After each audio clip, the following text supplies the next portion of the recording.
going to start this video out by explaining an important concept. It's very similar to the pressure and release, but basically I call it approach and retreat. And this is what horses do naturally in the herd to kind of get close to each other and figure out. Usually they'll squeal at each other, or whoever takes the step first loses. Anyway, that's basically the main concept I'm approaching these horses with here.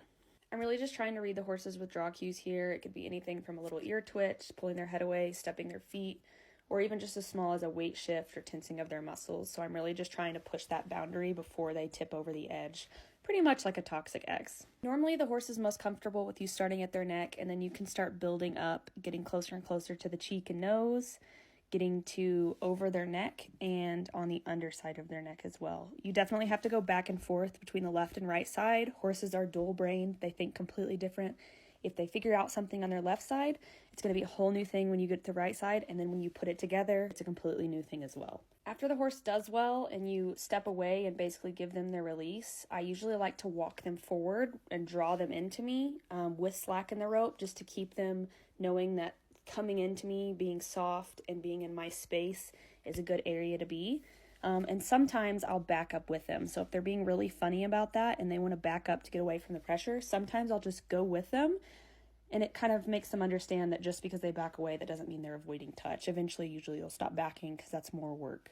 You want to make sure that you have good balance in the slack in your rope. You don't want to have too much to where if the horse wants to turn around and kick you, you are in the direct threat of that. You want to have where you can redirect them or avoid a kick in time. But you also want to make sure that you're not sitting there holding pressure on the rope to where the horse feels trapped, because they're also prone to get aggressive and come at you if they think that's their only way to go out of the situation.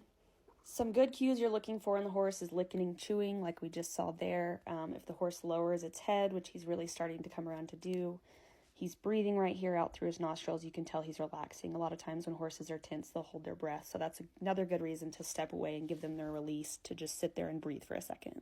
If I notice the horse's neck rope's getting tight, I try and loosen it when I see that it is, just to make sure they're getting all the air that they need. It should never be so tight that it's choking them, but I try and be mindful of that.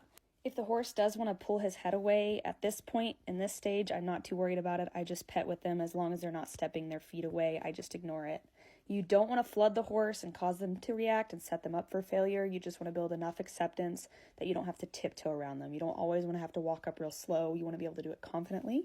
Everywhere I'm touching the horse right now with my hands, I want to be able to start to do that with the end of my rope, because the next step is to catch the horse, loosen the pin, and to do that, you need to be able to get their rope over their neck without them spooking, so we will cover that next.